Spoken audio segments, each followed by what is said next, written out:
Hello everyone, welcome back to my channel. आज की video में हम सीखने वाले हैं हिंदी के कठिन शब्द, यानी हिंदी के कठिन शब्दों को कैसे पढ़ें और लिखें। तो शुरू करते हैं। पहला शब्द है भक्ति। भक्ति हम कैसे लिखेंगे?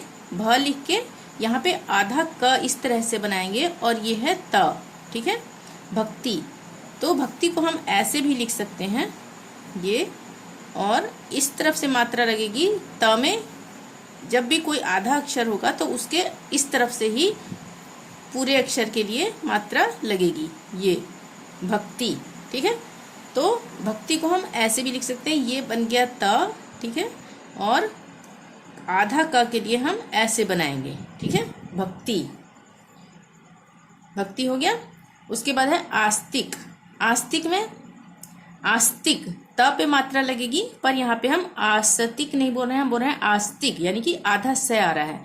तो कभी भी जब आधा अक्षर आएगा तो छोटी की मात्रा लगेगी अगले अक्षर पर। जब छोटी की मात्रा लगनी है तो वो आधे अक्षर से पहले लगेगी। ठीक है, आस्तिक त पे ही मात्रा लगेगी ना, तो उसके पहले आधा अक्षर आ रहा है तो आधे अक्षर के इस तरफ से मात्रा लगेगी छोटी की, आस्तिक। नियुक्त, ये है नियुक्त। नियुक्त में भी उसी तरह से हमने ये त बनाया है ऐसे, और ये आधा क बना है। ठीक है, तो ये है नियुक्त। नियुक्ति, इसमें कोई ज़्यादा फर्क नहीं है, सिर्फ इसमें छोटी की मात्रा लगी है युक्ति पर, युक्ति पर, नियुक्ति। ठीक है, यानी आधा क से पहले ही मात्रा लगी है ये छोटी की, नियुक्ति। प्रारंभ, ये क्या है? प्रारंभ। प में ये जो मात्रा लगी है प्रा बन गया, प्रारंभ। आगे मैं लास्ट में बताऊंगी कि ये मात्रा कहाँ से आई। ठीक है, प्रारंभ र के लिए लगी है, ये र का ही रूप है आधा, तो प में आधा र लग गया तो प्रा हो गया। उसके बाद रंभ, प्रारंभ। दृष्टिकोण, दृष्टिकोण, द में री की मात्रा लगी है, द्रि। उसके बाद दृष्टि, बताया था ना अभी मैंने कि जब भी पूरे अक्षर पर जो मात्रा लगनी है छोटी की, तो अगर उससे पहले आधा अक्षर आ रहा है तो आधे अक्षर से पहले ही लगेगी। यहां से नहीं लगेगी कि ट से पहले हमने लगा दी दृष्टि, ऐसे नहीं। आधा अक्षर जो भी आ रहा है उससे पहले ही छोटी की मात्रा लग जाएगी। दृष्टि कोण। प्रशस्ति, प्रश और फिर आधा से आ रहा है प्रशस्त, हम बोल रहे हैं ना प्रशस्ति, त पूरा है। ठीक है, तो यहाँ पर भी छोटी की मात्रा आधे अक्षर से पहले लगेगी, प्रशस्ति। वैश्विक, यहाँ पे वैश्विक, यहाँ पे श पूरा नहीं है, आधा श है, तो ये यहाँ पे एक लाइन होती है ना, श की मात्रा जो होती है ऐसे लाइन खींची होती है, श पूरा बनता है। ठीक है, तो यहाँ पे आधा श है तो वो लाइन नहीं लगेगी, वैश्विक हो गया।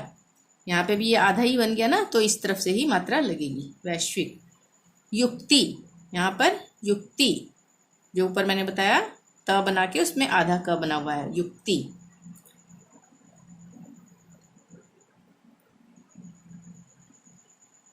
तृप्ति, यह है तृप्ति, त्रि और ति, तृप्ति। प्राप्ति, प्राप्ति, ये भी उसी तरह से है, र की पदेन मात्रा है ये, प्राप्ति। पश्चिम, पश्चिम। आस्तिक, आस्तिक, समझ में आ गया होगा छोटी की मात्रा कैसे लगेगी आधे अक्षर से पहले। प्रारंभिक, यहाँ पर भी वही है, प्रारंभिक। शांति, शांति। पुल्लिंग, हम बोल रहे हैं पुल्लिंग नहीं बोल रहे हैं, हम बोल रहे हैं पुल्लिंग, तो आधा ल आएगा फिर पूरा ल आएगा, पुल्लिंग। उसी तरह से सम्मिलित, सम्मिलित, आधा म फिर पूरा म, सम्मिलित। सम्मेलन, सम्मेलन, सम्मेलन नहीं बोल रहे हैं ना हम, यहाँ पे बोल रहे हैं सम्मेलन, तो आधा म और पूरा म, सम्मेलन। संतृप्त, यहाँ पे री की मात्रा आ गई, संतृप्त। व्यवस्थित, व्यवस्थित, व्यवस्थित। अंतिम, अंतिम। संगोष्ठी, संगोष्ठी, अंक की बिंदी है यहाँ पे, संगोष्ठी। आध्यात्मिक, आध्यात्मिक। आध्यात्मिक। राष्ट्रवाद, राष्ट्रवाद, ये भी पदेन की ही मात्रा का दूसरा रूप है, ये भी मैं आगे बताने वाली हूँ। राष्ट्रवाद। उसी तरह से राष्ट्रीय, राष्ट्रीय, इसमें भी पदेन की मात्रा है, राष्ट्रीय। आश्चर्य, आश्चर्य, ये भी र का आधा रूप है, आश्चर्य। पीतांबर, पीतांबर। लंबोदर, लंबोदर।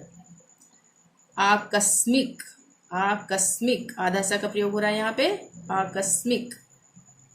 आयुष्मान, यहाँ पे भी मूर्धन्य श आधा है, आयुष्मान। दीर्घजीवी, दीर्घजीवी, यहाँ पर भी आ गई ना रेफ की मात्रा, ये र का आधा रूप, दीर्घजीवी। अत्यधिक, अत्यधिक। अकस्मात, अकस्मात, हम इसको अकस्मात नहीं बोल रहे हैं ना, हम बोल रहे हैं अकस्मात, तो आधा सा का प्रयोग होगा, अकस्मात। उसी तरह से अस्तित्व, अस्तित्व, यहाँ पे भी आधा था, यहाँ पे भी आधा स आएगा, क्यों, हम बोल रहे हैं अस्तित्व। असी तत्व, असी तत्व नहीं बोल रहे हैं ना, हम बोल रहे हैं अस्तित्व, तो आधा स और आधा त। अंतरिक्ष, अंतरिक्ष। उपरोक्त, उपरोक्त, यहाँ पे भी आधा का और त का प्रयोग हुआ है, उपरोक्त। अब है निम्नलिखित, निम्नलिखित, निम्नलिखित। अभिनंदन, अभिनंदन, यहाँ पे हम नंदन में हम इस तरह से, नंदन को हम इस तरह से भी लिख सकते हैं, आधा न और यहाँ पे पूरा ना, नंदन, अभिनंदन।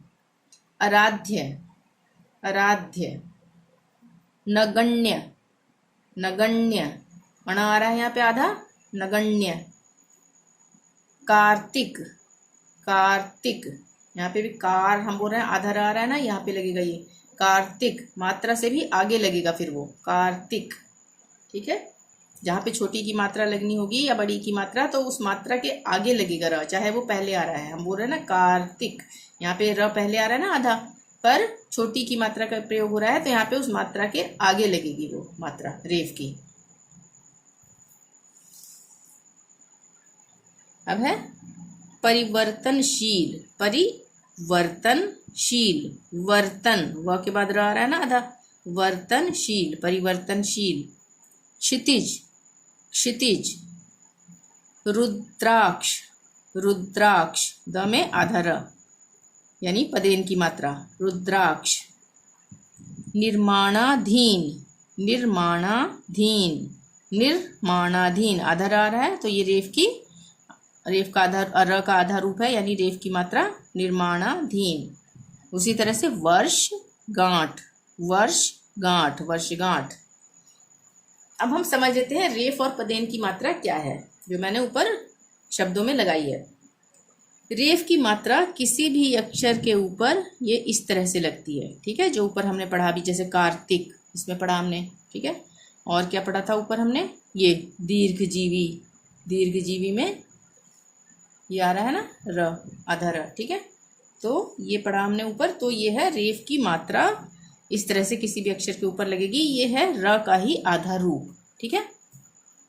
उसी तरह से पदेन की मात्रा किसी भी अक्षर के नीचे इस तरह से लगेगी, तिरछी लाइन, और इस तरह से भी लगेगी, ठीक है। आगे मैं बताती हूँ क्यों लगेगी ऐसे, ये भी र का ही आधा रूप है। पहला है खड़ी पाई वाले सभी व्यंजनों में पदेन इस तरह से लगाई जाएगी, ठीक है।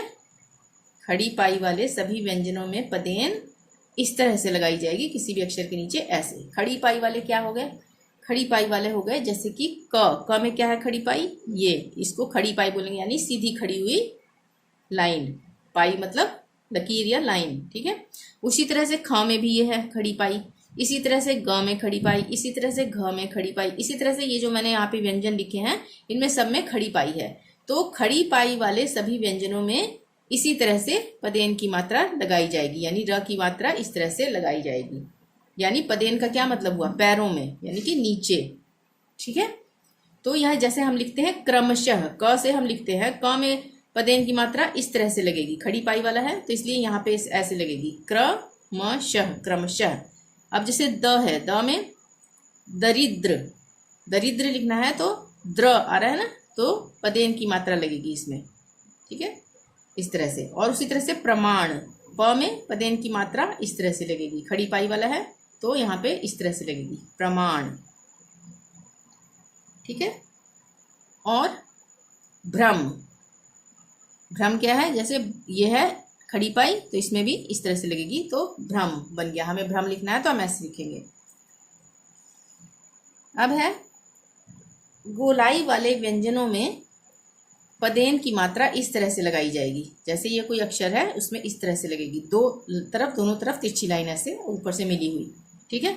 जैसे अब गोलाई वाले क्या है, यहाँ पे हम खड़ी पाई का यूज नहीं करेंगे, यहाँ पे चाहे ये लाइन है पर यहाँ पे ये गोलाई वाले हैं, ये भी गोलाई वाला है, ठीक है, ये भी गोलाई वाले हैं और ये भी गोलाई वाला है, ठीक है। तो इस तरह के व्यंजनों में हम खड़ी पदेन की मात्रा इस तरह से लगाएंगे, जैसे ट्र, ट्र, ड्र, ड्र।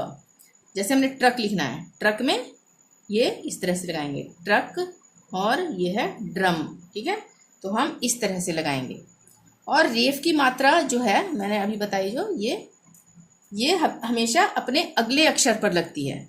जैसे यहाँ पे हमने लिखना है वर्षगांठ, तो वर्षगांठ लिखना है तो व के बाद ही लगाएंगे यहाँ पे श के ऊपर, ये इस तरह से, ठीक है, वर्षगांठ। या यहाँ पे हमने लिखा है आश्चर्य, तो आश्चर्य, च के बाद ही अगले अक्षर पर रेफ की मात्रा लगेगी, आश्चर्य, ठीक है। तो ये थे हिंदी के कठिन शब्द, इनको आप बार बार पढ़कर प्रैक्टिस करें लिखने की, तो आप बहुत जल्दी ही सीख जाएंगे लिखना और पढ़ना।